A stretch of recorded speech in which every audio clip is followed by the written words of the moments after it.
This is Ryan Dorsey, publisher of BearTerritory.net for Scout.com, here with Mike Vernon of the San Francisco Chronicle. And this is our 4-point play. Cal has 2 games in the next 7 days, starting Wednesday against former Cal assistant Travis DeCuire, guiding his Montana Grizzlies at 2-3 back here to Haas Pavilion. It'll be his first time here since he left in April with the hiring of Cuonzo Martin. And then, of course, on Sunday, I'm headed to Reno, so it'll be tip-off at 1, craps tables at 6 for me against the Nevada Wolfpack.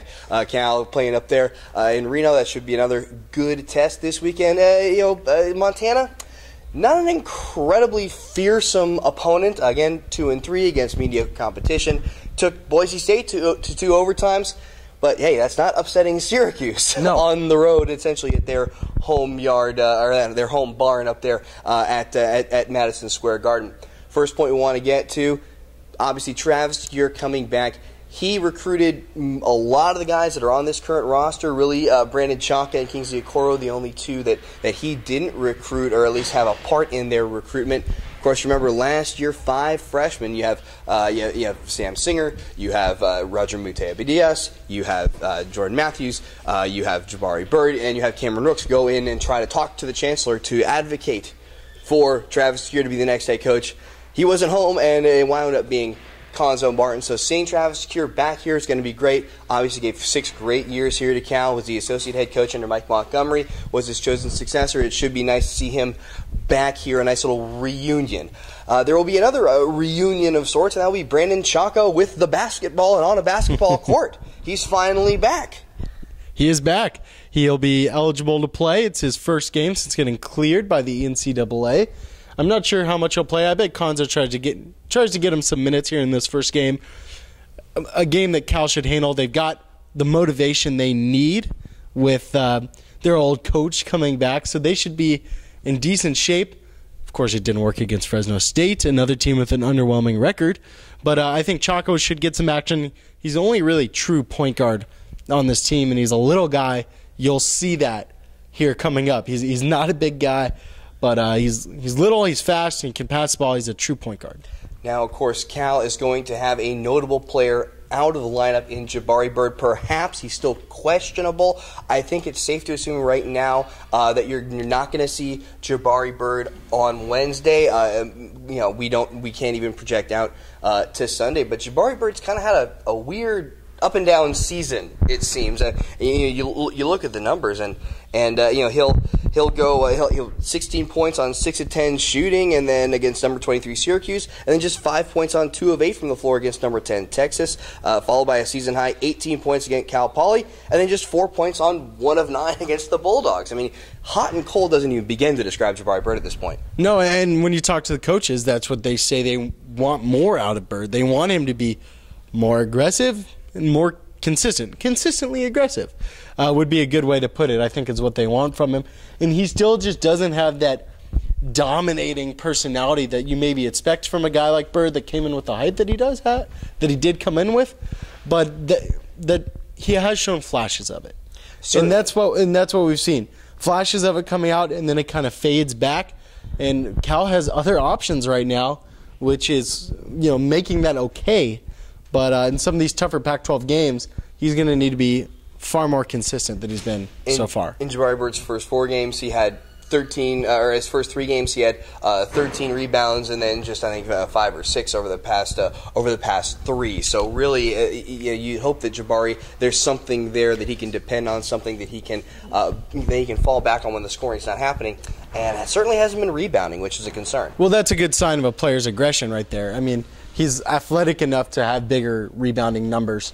And even you look at point guard Tyrone Wallace, who's bigger than Jabari, but he's still the point guard. He's putting up bigger rebounding numbers. So I think it's clear that when he's more aggressive, you'll see the bigger rebounding numbers. I just think it's an indicator. And that's our 4th point. Tyrone Wallace is having a fantastic season. He's the only player in the Pac-12 that's in the top 10 for scoring, for rebounds and assists. He's averaging well over four assists a game, and he had only come in averaging 2.7 for his career over the previous 2 seasons. So really, not only is he running the point, not only is he able to drive and slash like he's always been able to do, but now he's really dishing out the assists. Maybe that's more of a function of him being the primary point guard now as opposed to the shooting guard, but he's done just absolutely fantastic, and can't wait to see him again in the next 2 games. Yeah, I mean, that's certainly the reason we see his assist numbers raising, coming up. It's because he's the point guard, but also his teams have seen more film on him, they scouted him more. They know, okay, this guy's not as much of a threat from the perimeter as you would think. He's a slasher. He does his damage when he gets in the lane. So his key will be adjusting to teams that have kind of figured him out, because I think it's pretty clear what the scouting report is. You see teams sagging off him now. Can he still be effective? Sure, he's done it so far. But when tougher competition rolls around, it'll be tough for him. And really, you look at Tyrone Wallace. He is a decent three-point shooter. I mean, his percentage is pretty good. But that's, again, as Conzo Martin has said repeatedly, that's not the shot you want him to take. You don't want him to settle for a 3, as Conzo Martin always says. Don't settle for a 3. Find a better shot. Find a higher percentage shot. Now, with Bird out of the lineup, here's the question that we're gonna pose to Foreign out here is how does that shift the lineup? You know that Tyrone Wallace is going to be in there. You know that Jordan Matthews is going to be in there. You know that David Kravish and Christian Behrens are going to be in there. Now, who do you have as the 5th player? My thought is you move Wallace to the 2, you move him off the ball, have Singer at the 1. That way you still have Matthews and Wallace on the floor as shooters and as scorers, and then maybe you bring Roger Mute-Abdias in off the bench to maybe play the 3 or a stretch 4. That's the direction I think they'll go. But then again, with Brandon Chauca available, that could also be an option. He hasn't seen any game time this year, not even in the exhibitions. So we don't, I mean, he's obviously in shape. He practices every day.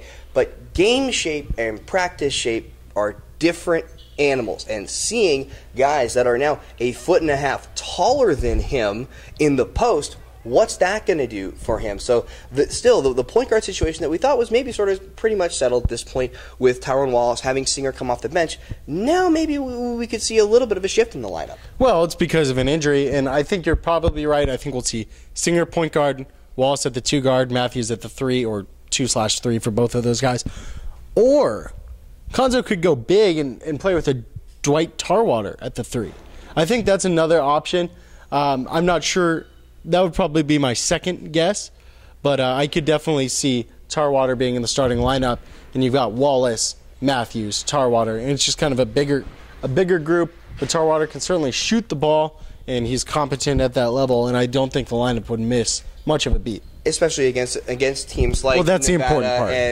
and Montana. You're not dealing with Pac-12 size guys, so you can maybe extend Tarwater to that 4, even though he's 6'6". He's 230. He's a beefy guy. He can back it up. You don't want him playing the 4 a whole hell of a lot against Pac-12, FBS, the Power 5 teams. You want him. I think this might be a good chance for him, and a good chance, I think, for Roger Mute-Abdias to get in, because he's proven in the action that we've seen him, he can do a lot of really entertaining, really athletic things. The shooting touch, I think, needs to get a little bit better, but certainly the athleticism is there.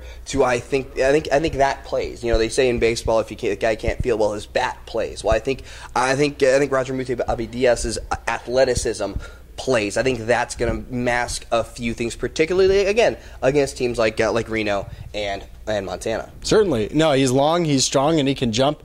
That's a pretty good combination for a guy, and he knows he needs to get a shot better. You can see him in there working, shooting, getting extra shots up. He goes hard in practice. Conzo certainly likes that.